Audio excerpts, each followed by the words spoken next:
Good morning. I'm gonna try something new. My random live broadcast on YouTube. If you're one of my subscribers, you would have gotten a notification. If not, I'll send a link to it later on, or below the video, the live broadcast, and which you can check out later on. It'll be recorded. But today, I'm going to try something different. Actually, I did this years ago with the RSS feeds. It stands for Real Simple Syndication. What it does, it grabs headlines from a news source, and in this case it's Google News, and you add criteria, and the one I have is stained glass. And nowadays I just go ahead and search Google on the news tab, and what that does, when you hit the news, it shows you all the latest news. It shows one day ago. You can set it by recent, sort by relevance, sort by date. I did check out a few already. It's interesting. I don't know if anyone else does that. If you're a stained glass junkie like me, you like to be up on the news. So you're going to sort by relevance. Here, I just came right off the top, and I looked at an article about the Corning Museum of Glass, which is open today. That's the news. This article is by Julia Cancilla, and she's showing a beautiful Tiffany window on the top here. And I read the article. It's about the Corning Museum of Glass. They're located upstate New York, in Corning, New York, and they have discounted tickets, for seniors, and kids and teens are free, and the regular admission is $25. There's a lot more than just Tiffany glass. But they're showing this exhibit will be the. Let's see more information about it. It's about it's one of the mountain scenes, the early Tiffany window, and they're going to explain, how during the times of the discovery or invention of opalescent glass, and how the transformation went from traditionalists, with pretty much the European glassmakers that used cathedral glass, which no opalescent colors and textures.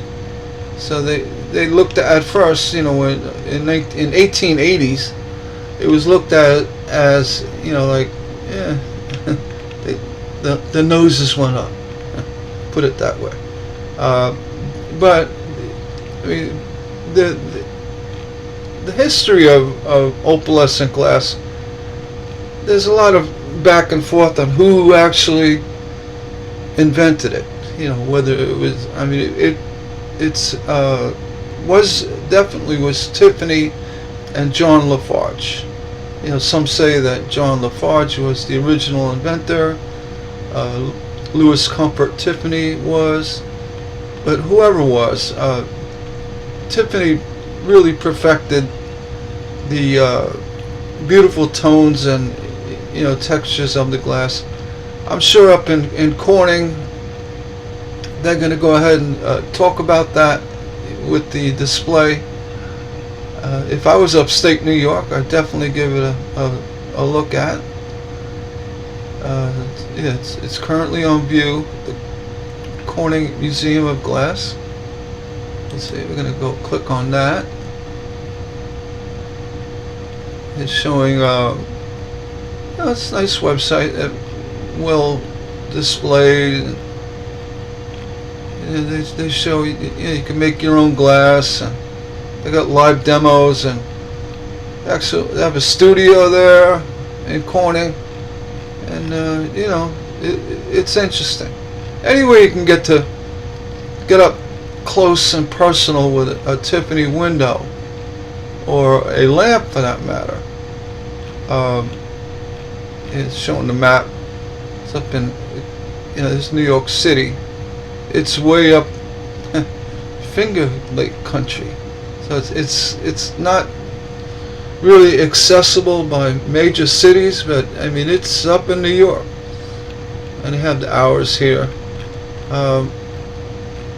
Anyway, back to Tiffany. They had a lot of years ago. I guess in the early '80s, late '70s, they had the Metropolitan Museum of New York. They had the Tiffany display there. It was the Dr. Neustadt collection, and amongst the collection was a number of lamps and some really key windows that Tiffany had made and was saved by Dr. Neustadt. I believe they're in Florida now. I don't know for sure. I'm going to apologize. I haven't followed up on it.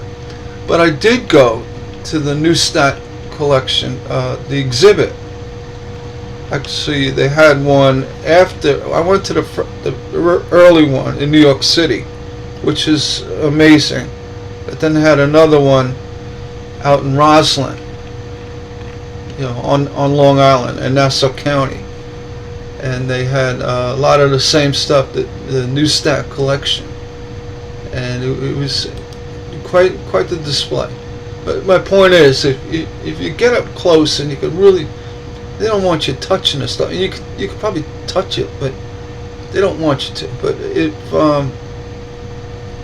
you get up close, you could really appreciate it. More so than just the pictures you see. So, if you get a chance to get up to Corning or any other display with his Tiffany lamps or windows, or actually you can. There's a number of churches, and there's one, the library up in Syosset, New York. I believe it's Syosset. It could be. It might be Syosset, but there's a library with Tiffany windows, and they're actually everywhere.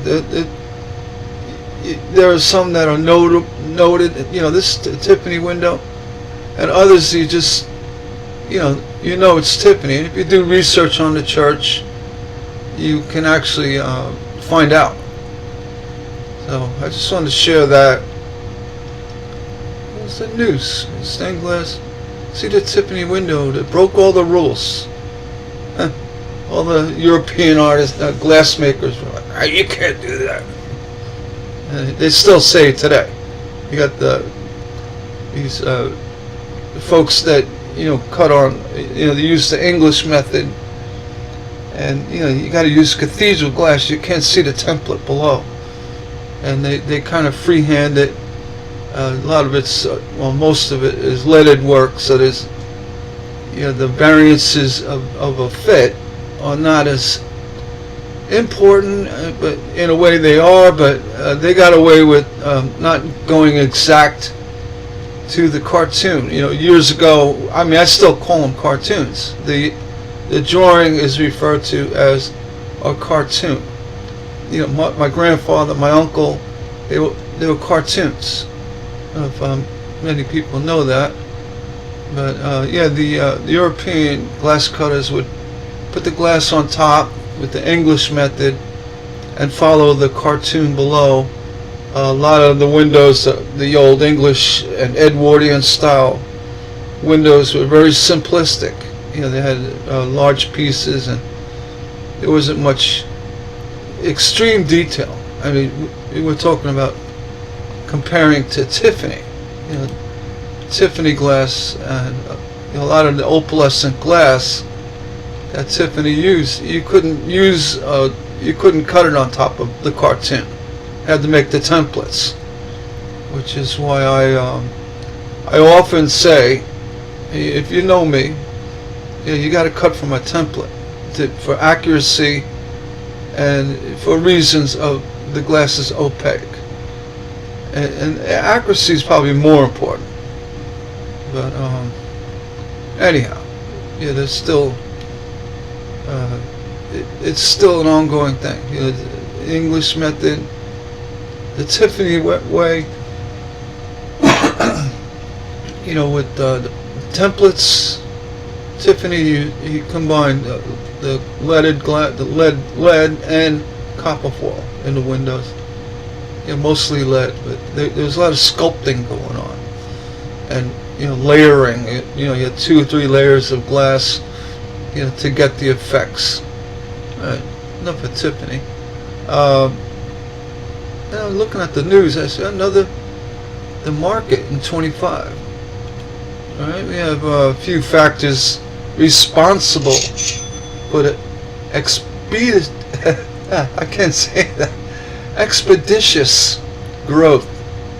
You gotta watch your pronunciation. Expeditious growth. I did read this article a little bit. It describes the key players. You can read it. I'm not going to actually read the article. I'd rather you read it. I just want to kind of give, you know, my summary of the article. But it's showing. You know, they have the Allied Market Research, which these folks spend a lot of time on getting the data and pull together the key players. Here they got the key players of upcoming stained glass, and some we know, some we recognize. You know, Anraku, Tozu Wanda. I've never heard of them. They're probably the company that makes a lot of the glass you see in retail stores. You know, like Hobby Lobby and what have you, Michaels. That's my guess. You know, there's a big market for that. So that may be the company there.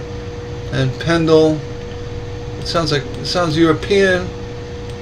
Coatings by Sandberg. You know, I think they did the dichroic glass and things like that. I could be wrong. I'm not into the big coatings business and hot glass, but I believe they do a lot of that. You have Creators. It's I don't know if it's a new company, but it's a newer company due to changes in family situation. But they actually prize themselves on inventing stuff. You know, you see the beetle bits and the hand foil gadgets and this thing and that thing, and they're really cutting edge on innovative, you know, products. That's why they're here. You know, Diamond Tech, they make the saws and, you know, cutting materials. Cascade Metals, we all know, they're you know, they make the leads and the solder, and you can't leave out Bullseye. Bullseye is a key player, mainly because of their hot glass lines, the coefficient glass, and the arrangement of colors they offer, and glass, you know, model glass and what have you. And you know, from this list, Kokomo, opalescent, we call them KOG. They are the oldest stained glass manufacturer in the United States. You know, they still use the original furnaces.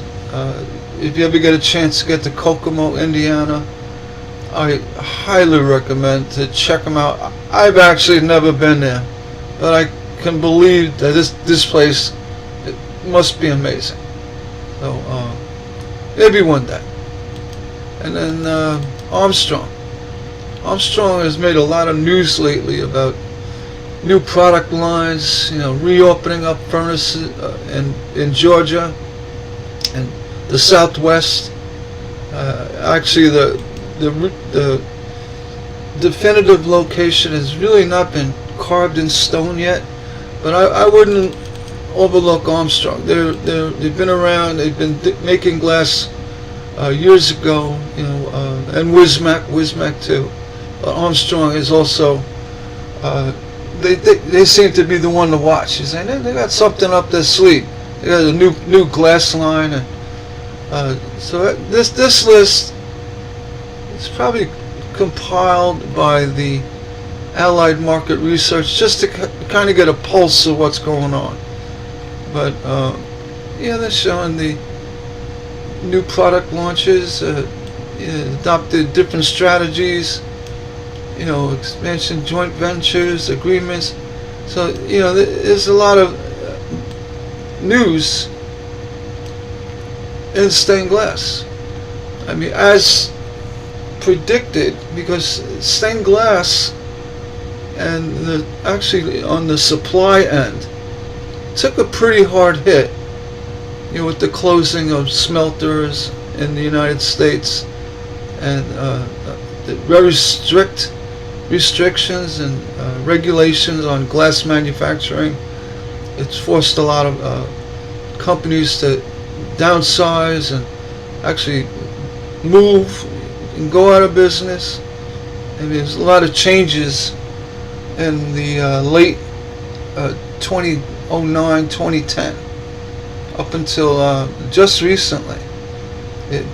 There was a rebirth, say, of enthusiasm in creating more glass for the hobby and professionals.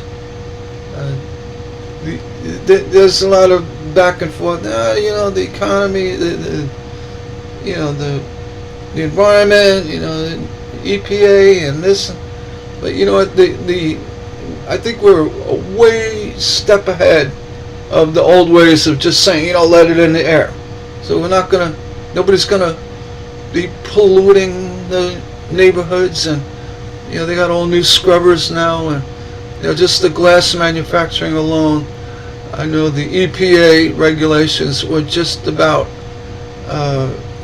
It's impossible, nearly impossible, to be not to make glass so much, but to be profitable. Where it didn't cost you an arm and leg to make a couple of £1,000 of glass, and they were going after companies, but this all plays into this all new expeditious growth. All right, I didn't read well into it. They probably didn't talk about EPA, but trust me. You make it so, with the taxes, the regulations, and we had Spectrum Glass moved to Mexico, well, actually bought over by Oceana, and they manufacture in Mexico where they can do whatever the heck they want, and not saying that they're bad stewards of the environment, but they didn't have anyone telling them what they couldn't do. Pretty much, not like they do in the United States. So with that, I mean, I predict, and I said it, Armstrong, and you have the solder companies. They relaxed the mining, safe, responsible mining for lead and tin, and with new mining that will be going on, especially in we have places like Ukraine with the rare earth deals with the United States, and more open and free tariffs throughout the world. You're going to find a lot more influx of these materials that are used for stained glass. Tin, lead, copper, and so forth. And the minerals used to make glass. The antimony for white, and cobalt for blue, the seleniums for the yellows and orange. Basically, all the greens and ambers, all offshoots of those other elements. There's another one, I can't think of the name, but it's more to make the amber glass. But green is made from blue and yellow. There's like offshoots of blue. You don't have to use the selenium to create green. I'm not a glass maker. I know there are different nature elements that create the colors. So, and it's all mined. It's all rare earth and not so rare earth. I don't know. You don't just pick it up, under the grass. So, yeah, I saw this key influencing factors. Yeah, watch. We're going to have a nice explosion of glass availability, and the prices of what we use: solder, lead, oil, copper, tin, steel, all the above, should come down. The cost of manufacturing, overhead, from whether you use gas kilns or furnaces, the logistics of transporting the material and the product. The price of diesel will come down. There's more innovation on electric, self-driving 18-wheelers, and yeah, so it's going to be exciting for our craft. It's just because the prices should start coming down substantially. I put my reputation on it, because I've seen the fluctuations, why things go up in price, why things come down. Competition's a good one. And like them or hate them, the Chinese competition is there to stay. They're not giving it up, whether it's made in China or some other parts in Asia, Japan, what have you. You're going to have that influx, and it's going to be available through retail outlets like, say, Hobby Lobby. I'm not saying that some of the glass is going to have a reputation of a bad annealing, but they also will get better at it. I mean, I've seen that some of the early glass from China, and I'm not, well, I guess I am singling them out, but they did make glass 20 years ago, or thereabout.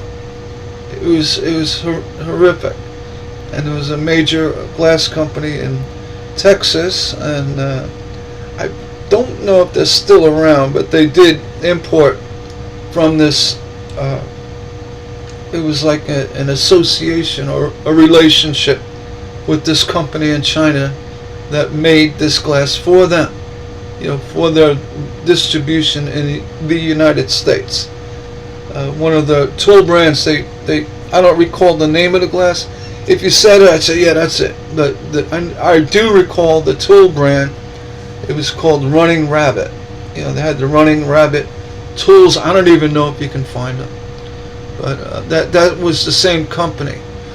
And they dealt with a large stained glass firm, a major distributor in Texas at the time. Let's see. There was that article about the resurgence of stained glass. Very exciting times we're in. Man, look at this news article. Must see upstate New York home in Corning, naturally. In Corning, it's got to be Corning. Filled with stunning. Now, I haven't read this article yet, so bear with me. It's a Victorian beauty. It's waiting to be restored. It's filled with original stained glass, artwork, glasswork, and historic details. Interesting. Reverse snowbirds. They did that. Let's see, they're from the south. They went north, and they bought. Oh, they bought the place. Okay. They've been living in Texas for 20 years. His wife's from Maine. Well, that's a plus. She's acclimated to the weather. I just got zapped with an ad. Hold on. Get out of here, Ed. They bought the upstate mansion in Corning. We've been living in Texas for 20 years. My wife is from Maine, and we weren't tired of the heat, so we decided to move north. Oh, they were tired of the heat. Well, if you're from Maine, that can happen. And their wish list was a Victorian house in charming small town. In late 2020, they found a home addresses in Corning. It was built in the 1800s by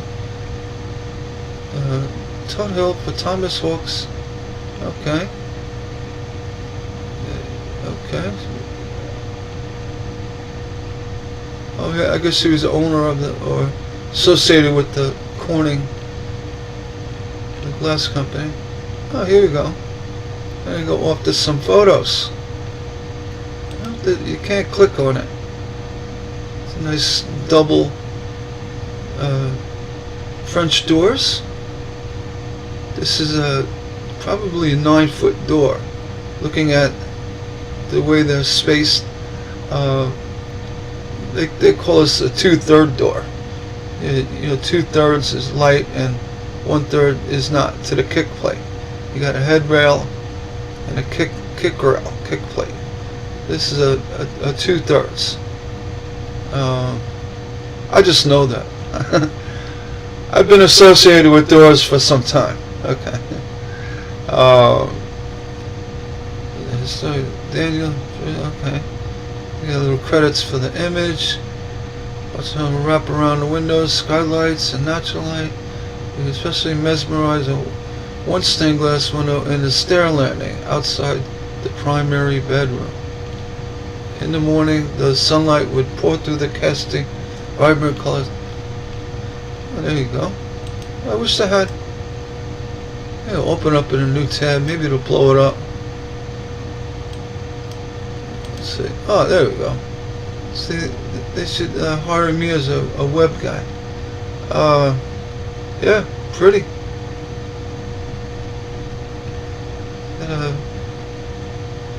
You can see the bars. Looks like the earth.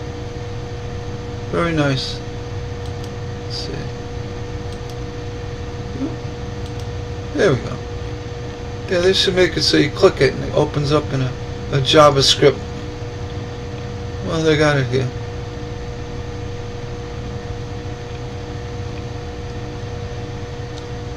I mean, maybe it's the photo, but I just find it a little bit lacking vibrancy. You never know. Could be just a bad photo. This home, it's going to be restored. See? The glass has texture to it. See up close. Okay. Hardwood floors. 6,000 square feet. Yeah, that's a nice size home. Cistern in the attic. Soapstone sink. Interesting. In the basement. Alright, I'll keep scrolling. I just saw stained glass. I said, let me see what's there. Very nice. It's probably all 10-foot ceilings. $295. Look at that. 6,000 square on a half acre. Built in 1886. It's a bargain. You know, if you're from New York, you know, anything like that, you're not going to find for that price in any metropolitan area, Long Island included. I think all of Long Island, you couldn't find something half that size for that price. Maybe in North Carolina, out in the foothills somewhere. But definitely upstate New York. It's a pretty house. Nice stairway. Look at that. Very nice. Yeah. A little more scrolling. This is interesting. You got true divided lights with stained glass. I'm assuming these are true divided. The age of that door, I doubt it's an overlay. Yeah, they call them ILTs, the fake faux wood overlays. I think that would be the case. Let's go. A nice picture there. Got some bold colors, purple, blue, green. I don't know if you can see my mouse. I think you can. Look at that. Very. It's simplistic, but it's ornate in the same, way with these. The styling. It's very nice. It's a true Victorian. Almost has a little arts and crafts look to it, but with the curved top, that brings in the Victorian. It could be. Yeah, the crown moldings on the fireplace. Alright. I like that when they do the windows, the tops glass. Very nice. It's Victorian. Alright, enough of that. Let's go back to the news. Nice article though. I don't know if you agree. You disagree, you can disagree. Alright. Upstate Corny. Let's see.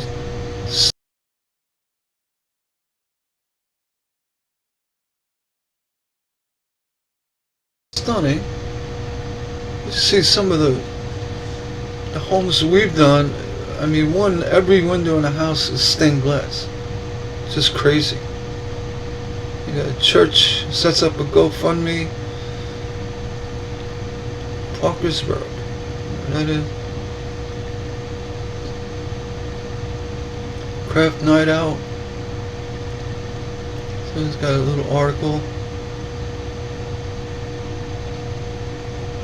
Faux stained glass.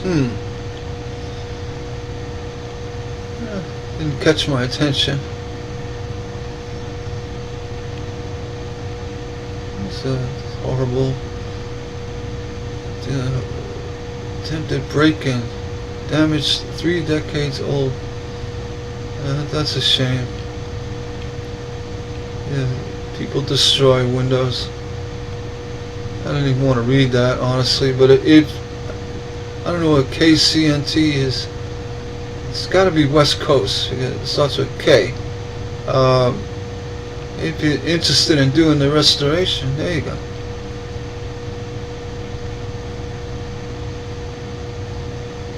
You got New York Post, New York City home, Memphis, another fire. And let's see. Oh, that's in Canada. That's CTV. New Brunswick church to restore. There you go. Actually, that one I'm going to click on because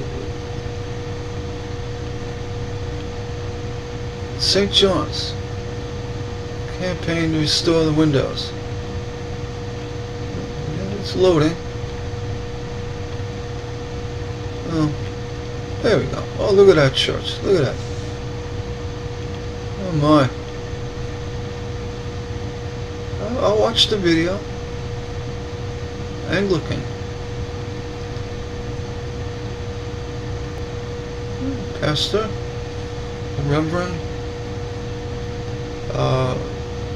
Yeah, he's got donation boxes. I hope they do well. It's they got more videos.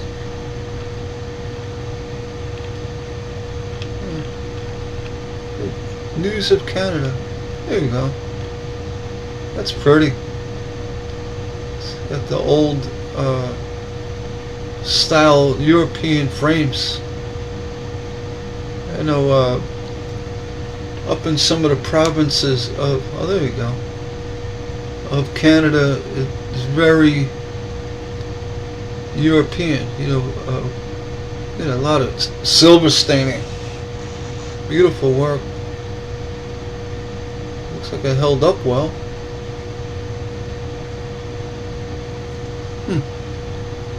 There's a lot of European overtones. Almost looks Dutch. Actually, I believe the Dutch are heavily invested in Canada. I do believe. That's neat. Well, good luck to their fundraising. Alright, reason for this video, a little bit of live, I just wanted to, share. You go to Google, you search stained glass, hit the news button, and it gives you all the latest news.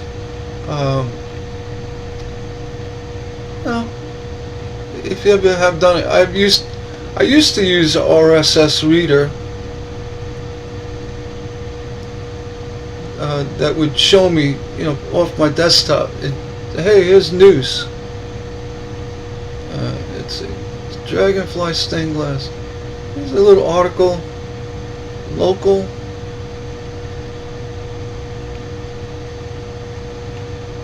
Tiny stained glass. Looks all supernatural. Look at that.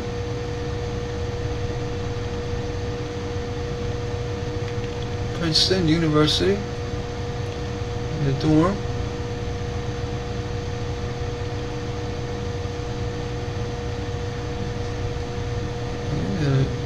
It's had a vent stained glass.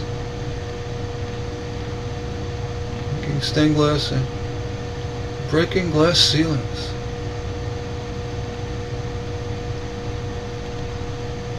South Loop, Chicago. Labor intensive restoration. 134-year-old stained glass windows. $700,000 restoration.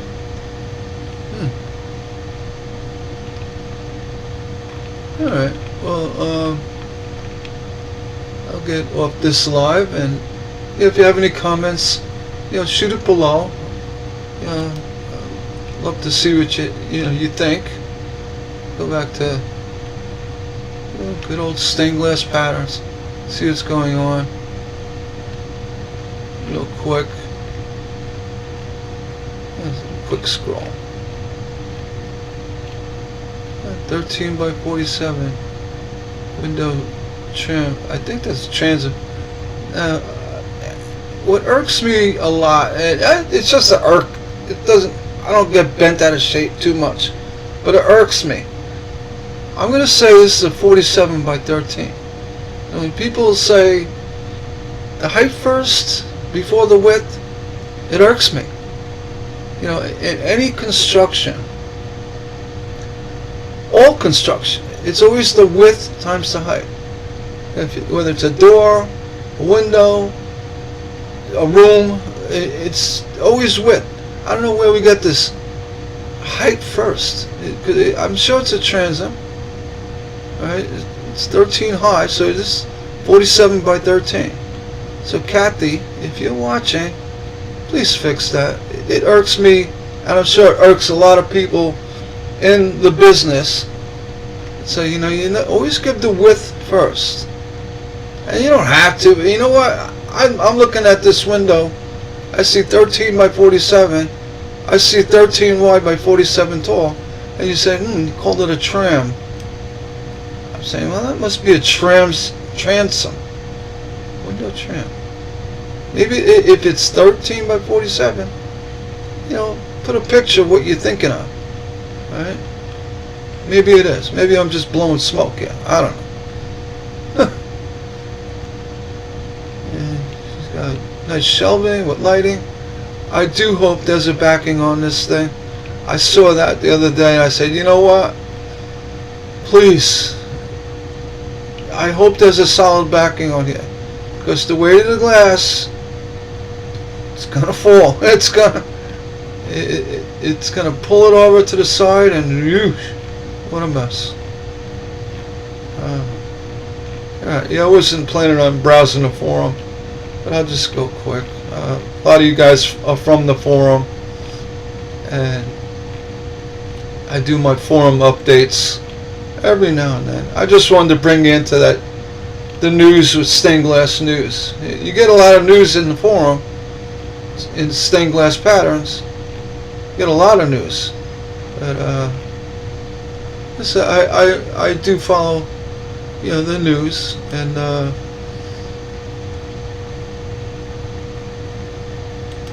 I follow the news, and I said, well, let's see what's going on in stained glass.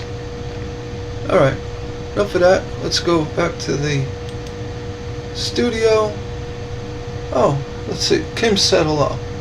I didn't see the live chat because I was on the browser, but I recently had to look that up. I wasn't sure that was correct. Yeah. That was quick. I'll explain it simple, like with the door. You got a 3068 door. 30 means 3 foot 0 inches. So it's 36, and 6'8" is the height. You got 6 foot 8 inches. So 6 foot is 72, plus 8 is 80. So a door would be a 3068. Okay? It's always said if you go to buy a door, 3068. You'd go to buy a window, say it's 30410, or 2648. It's always the width times the height. Always. That's the way in any kind of architectural or a building. If you're mentioning anything to do with building, windows especially, and doors, it's always the width first and then the height.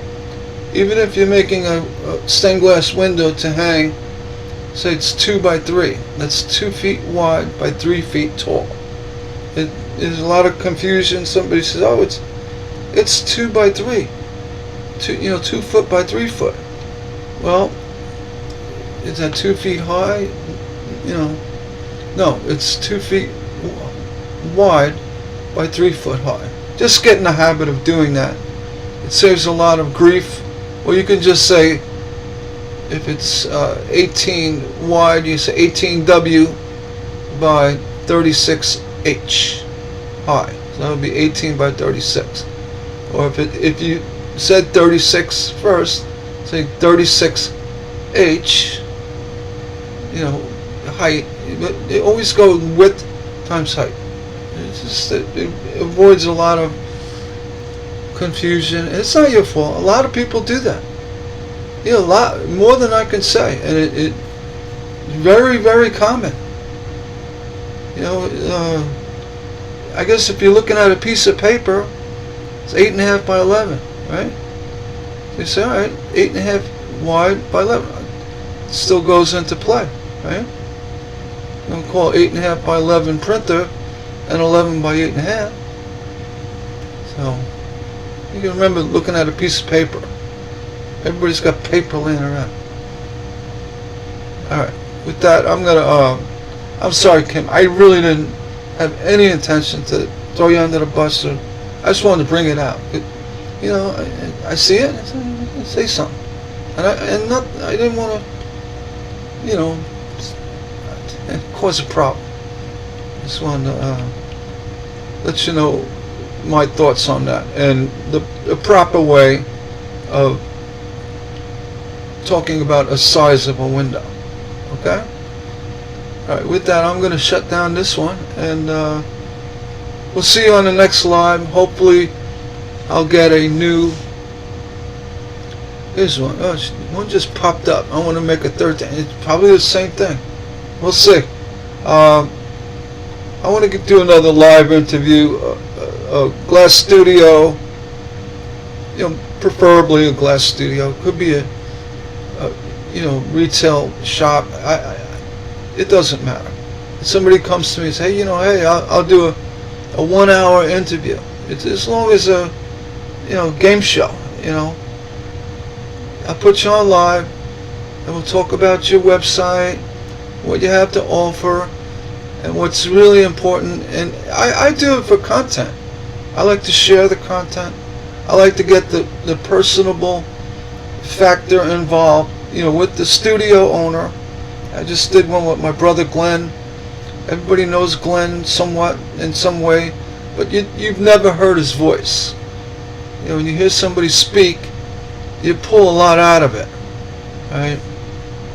But the important thing is, when I do promote a video on YouTube, it's not about the money. I guess it is. Under the video, I clearly put a link to your shop or your studio, which, when the video gets indexed, and they do, like in Google results and this and that and what have you, it pulls the link. It gives a lot of weight to what I link to below my videos. If my video is titled XYZ Stained Glass Studio Interview, sure enough, somebody searches for XYZ Stained Glass, my video is going to pop up, and then they'll see it below the video with a link to the site. And what that does also, it's called relative linking. It's very important for search engine optimization. Your website will actually get a higher page rank. I was really involved in SEO, which is search engine optimization, years ago. I still am, but I don't pay too much attention to it, but I do know what it's about. And if there's a link to your place of business or your studio in one of my videos, it's going to bring your page rank up, which basically gives it more value to the search results, even if it isn't the exact term they're searching for. If it's somewhat related, it's going to bump it up. So it's going to increase your visibility. And I'm not going to charge. I'm doing a free interview. But trust me, when you make widgets, you want to talk about your widgets, give me a call, message me. I will do a very I'll look at you first, I'll make sure I'm tuned in, check out your stuff, and then say, all right, we're ready, let's go live. So I have a little bit of background. I probably already do. I know a lot of these people that make stuff and do stuff, but I give it, I just want to get familiar with it. That once I go live and we turn off the video, and I'm talking with the page open, I should be more considerate, and you look at something. But I got not off subject. It's once we go live and then I close the live, it gets archived and then it gets indexed as part of my YouTube channel, which is visible later on, and also gets indexed. So it's very important.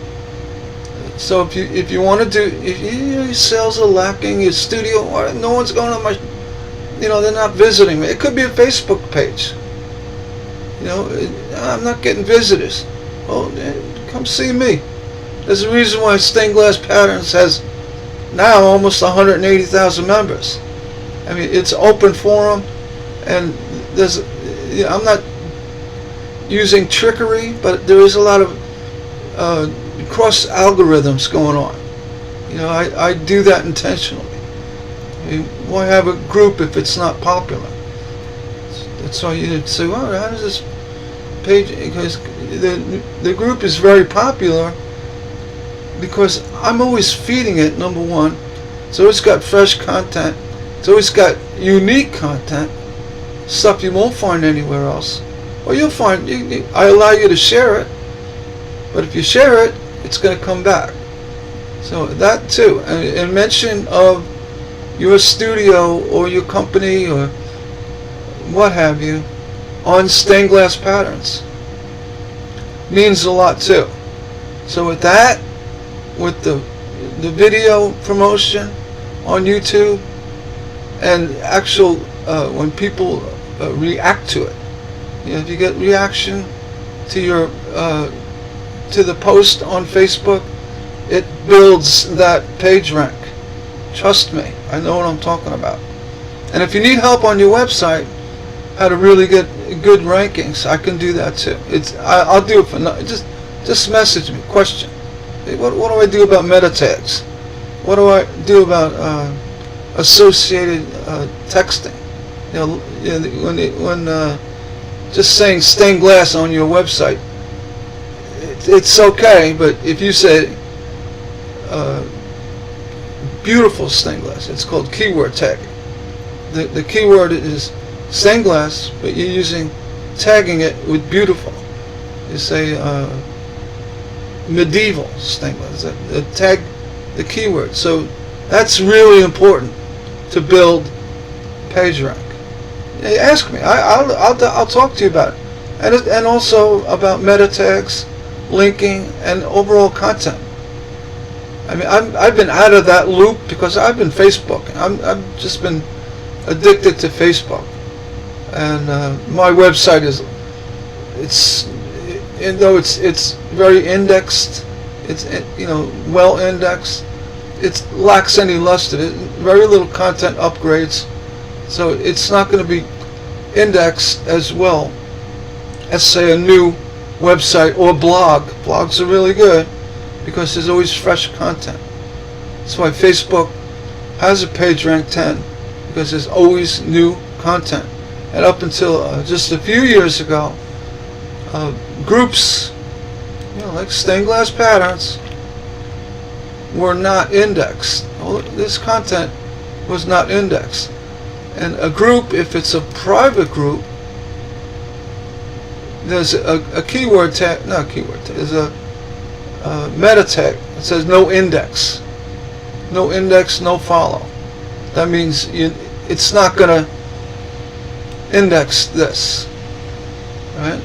This is going to get indexed. So if someone searches for this term in 2 days or so, probably sometimes less than a day, it's going to show search results for this post.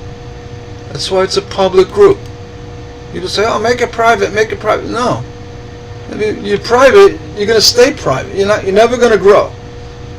I got, in the big picture of the internet, there's billions and millions of people, searching and looking and this and then traveling, and so it's all, it's so important to keep groups public. Pages were always public. You couldn't make them private. But pages are limited. There wasn't much chit-chat, back and forth, sharing content. So that's why pages, Facebook made the decision to open public groups to indexing. It wasn't always like that. So if something went on in a group, public or private, it wasn't indexed. Now it is. So anyway, enough of SEO. There's a few other little tricks I know. If you're looking for a little help with that, let me know. I don't charge for it. I used to get paid for it years ago, many years ago. And people say, "Well, how do you get number 1, number 2 in search?" I go, I know how. I ain't gonna talk to many people about it, but if you want me to do it for you, I'll do it. And since the old days, there's been changes in the spider algorithms. It made a few changes, but it's kind of when HTML5 came along. Search engine spiders took a little bit of a different direction, but was good in a certain sense because it knocked down a lot of the spam tagging, hashtags. That's right. You can look at a page description that's hidden, you don't even see it, but they slam it with 1,000 hashtags. content. Every hashtag known to exist, and that's spamming. They're spamming the index. That's why you see on Stained Glass Patterns, I see you throwing hashtags in there. I mean, I'm not a search spider. I don't know how they work, but I do know one thing. Those hashtags will cross-reference you across a platform. Search spiders don't like hashtags. I don't want to see the group get, and you're not going to see it. No one's going to tell you about it, but it happens. It happens behind the scenes. All right. So you hear me say no hashtags and this and that in the group, or there's a reason, and I have a good reason. So and I want to keep it a popular group. We got 179,000 members, and yeah, no hashtags. Let's keep it popular. All right. On that, I'm sorry, I went off subject. Stained Glass News, Google it. Search for recent, most popular, whatever the criteria is. But it's really something to check out. And I do. I love it. Look at that. I didn't know until this morning that Corning Glass was, they had a new Tiffany exhibit, which is, kind of neat. Right? And if you get up to Corning, or you're from upstate New York, it's beautiful up in the Finger Lakes area. Anyone ever visited the Upper Plateau, Syracuse, and up through that the whole region? It's beautiful country. Just cold as hell in the wintertime. I guess that's an oxymoron. Yeah, it's cold. All right, I'll let you all go and enjoy your day. We'll see you on the next live broadcast. Again, hopefully I'll get a new studio to step up and say, I'd like to do it. I mean, it's free. I'm not going to charge you. Say, hey Gary, check me out. What do you think? I'm on it. Let's do it. All right, hit me up. I'll see you later. Take care.